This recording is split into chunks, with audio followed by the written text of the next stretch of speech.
নতুন আরও একটি ভিডিওতে আপনাদের সবাইকে অনেক অনেক প্রীতি শুভেচ্ছা সালাম জানাচ্ছি। আশা করি যে যেখানে আছেন সুস্থ আছেন, ভালো আছেন। আজকের এই ভিডিওটা খুবই সংক্ষিপ্ত আমি করার চেষ্টা করব, জাস্ট ছোট্ট একটা আপডেট নিয়ে। আপনারা অনেকেই জানতে চাচ্ছিলেন যে অপরচুনিটি কার্ড নিয়ে আসলে কী আপডেট আমার কাছে আছে।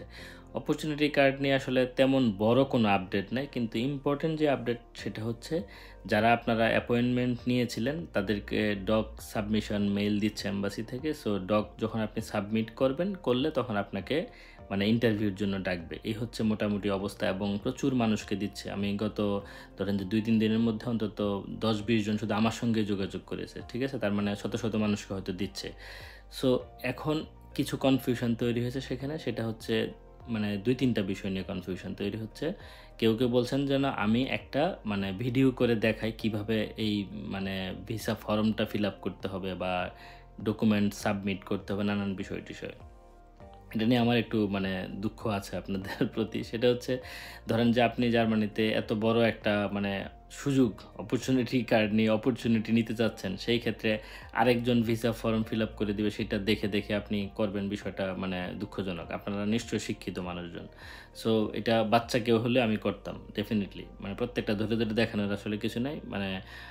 আমি বলবো যে এটা খুবই ইজি, একবার না বুঝে ২-৩ বার পড়লেই হয়ে যায়। ঠিক আছে? আমার চ্যানেলেই হয়তো কোনো ভিডিও আছে আমি কিভাবে জার্মান এম্বাসির ভিসা ফর্ম ফিল আপ করা লাগে সেটা একটা ভিডিও করেছিলাম বা একাধিক ভিডিও করেছিলাম। সো এই ইয়েটাও অলমোস্ট সেই ধরনেরই। কিন্তু ২-৩টা কনফিউশন যেই বিষয়গুলো নিয়ে আছে সেইগুলো নিয়ে আমি একটু কথা বলতে পারি। কনফিউশনের মধ্যে একটা হচ্ছে আপনার জব কিভারের কাছ থেকে একটা কন্ট্রাক্ট চাচ্ছে। আর ২ নাম্বার বিষয় যাচ্ছে স্টেলেন বেশরাইবুং বলে।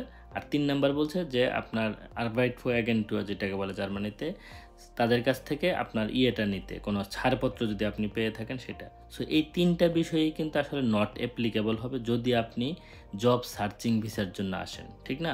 সো এখন বলতে পারেন তাহলে তারা এটা আমাকে কেন দিল? আমাকে কেন দিতে বলছে? দেখেন, একটা কোনো কিছু ফিল আপ করতে গেলে একটা ফর্ম কিন্তু সবার জন্য বানানো হয়। যারা জার্মানিতে জব নিয়ে আসবে তাদের জন্য কিন্তু একই সিস্টেম।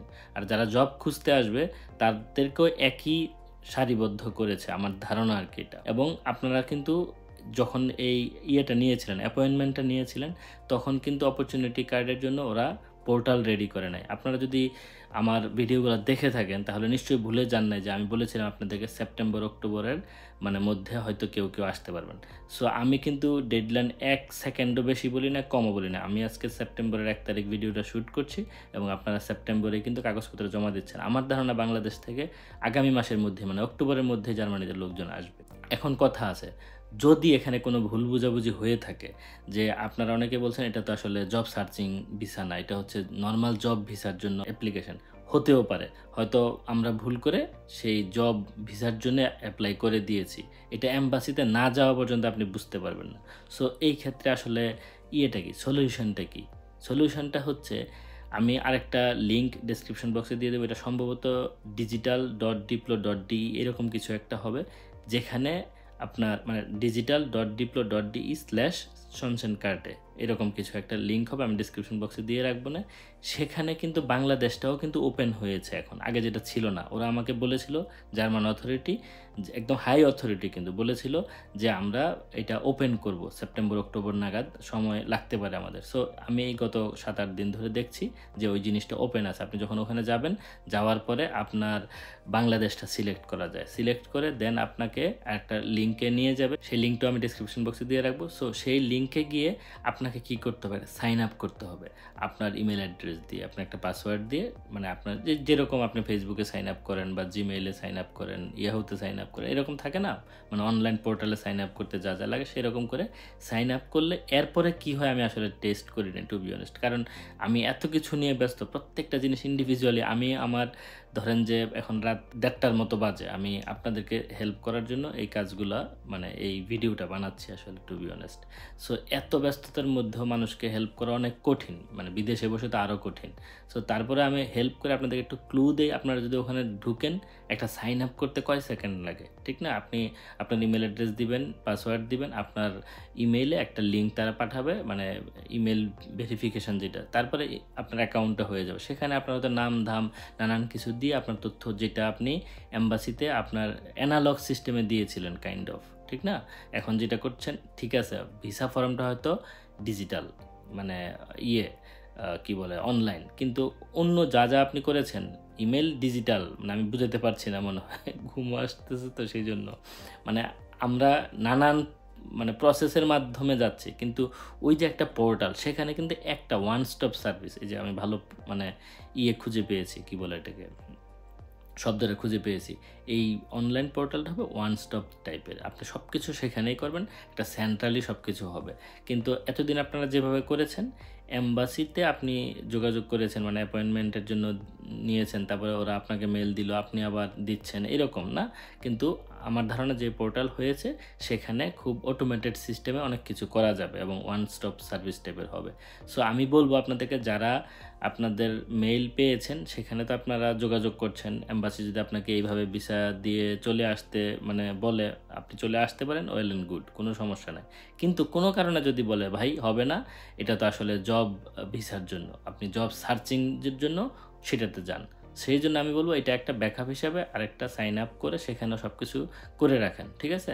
আর যদি আপনার এই মাধ্যমে সব কিছু হয়ে যায়, এখন যেই মাধ্যমে আপনি যাচ্ছেন, যে এম্বাসিতে আপনি যাবেন, সব কিছু দিবেন, তখন হয়ে গেলে চলে আসলেন, অসুবিধা নেই। বাই দ্য ওয়ে, আমি আরেকটা ইম্পর্টেন্ট বিষয় ভুলে যাচ্ছি, সেটা আমাকে অনেকে প্রশ্ন করেছেন, আমি এটা নিয়ে আলাদা ভিডিও বানিয়েছিলাম, যে ব্লকড অ্যাকাউন্ট বাংলাদেশ থেকে স্টুডেন্ট ছাড়া অন্য কেউ করতে পারছিল না। আমি এই মুহূর্তের সিচুয়েশনটা জানি না, যদি এখনও করা না যায়, যেহেতু এখন জনবান্ধব সরকার আমি বলবো, যদিও আগে বলতো গণতান্ত্রিক, আগেরটাই জনবান্ধব হওয়ার কথা, এখন তো কাইন্ড অফ ধরেন যে একটু টাইপের, মানে নর্মাল টাইপের সরকার তো এটা না, ঠিক না। কিন্তু আমার ধারণা এখন সরকারের লোকজনের কাছে রিচ করা অনেক সহজ, তারা যেহেতু নাগরিক প্রতিনিধি, ঠিক না।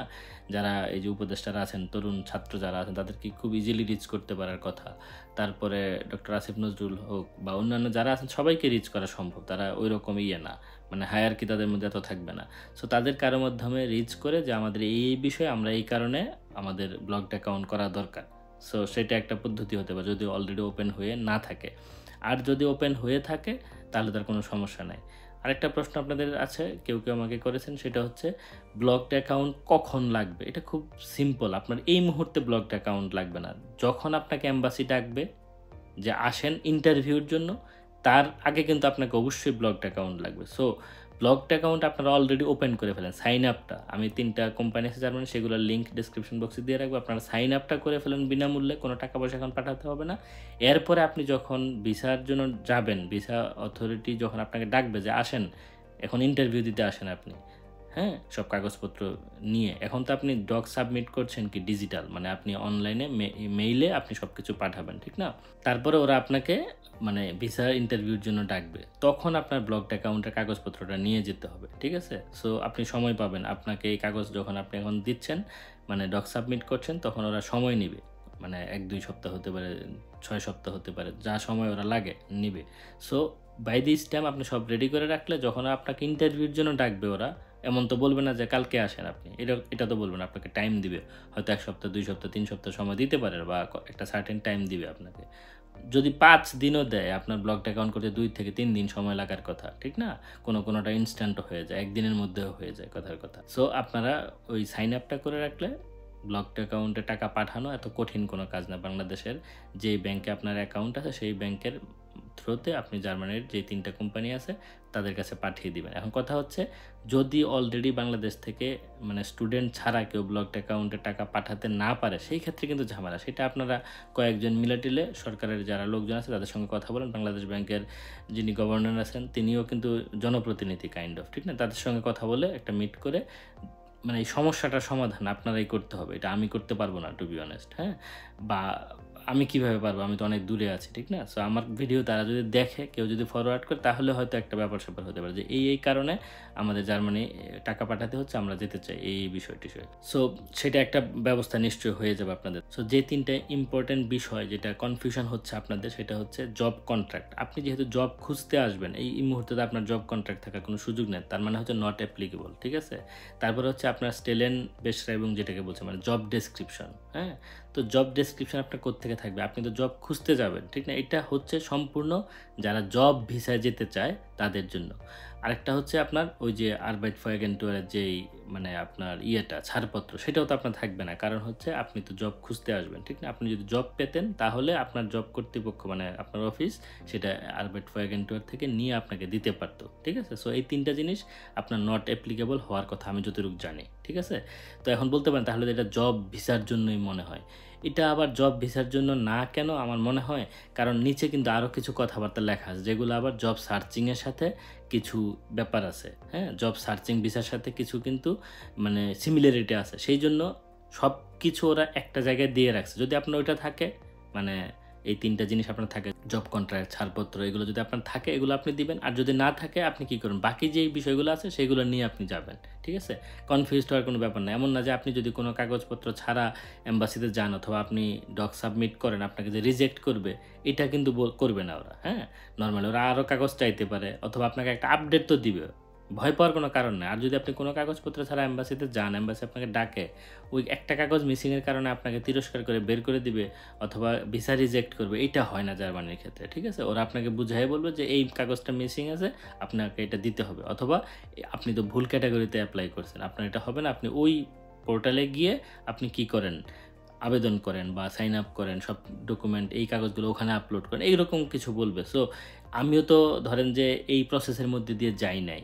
বাংলাদেশের কোনো লোক এখন পর্যন্ত এই প্রসেসের মধ্যে দিয়ে যায় নাই। পৃথিবীর অন্যান্য দেশের লোকজন কিন্তু অলরেডি ভিসা পেয়ে চলেও আসতেছে। ধরেন পাকিস্তান থেকে ভিসা পাইছে, নাইজেরিয়া থেকে পাইছে, সিঙ্গাপুর থেকে পাইছে, ইন্ডিয়া থেকে পাচ্ছে। সো মানে ভিসা কিন্তু অন্যান্য দেশের লোকজন পাওয়া শুরু করেছে। সো আমার ধারণা বাংলাদেশের মানুষজন যারা আপনারা আছেন অবশ্যই কেউ না কেউ অক্টোবরের মধ্যে আসতেই পারবেন। আমার এটা দৃঢ় বিশ্বাস। সো আপনাদের সঙ্গে জার্মানিতে দেখা হবে। আর যদি কোনো কনফিউশন থাকে ডেফিনিটলি কমেন্ট বক্সে কমেন্ট করলে আমি চেষ্টা করব সেগুলো রিপ্লাই দেওয়ার জন্য। ভালো থাকবেন তাহলে, দেখা হবে সামনের কোনো ভিডিওতে। আল্লাহ হাফেজ।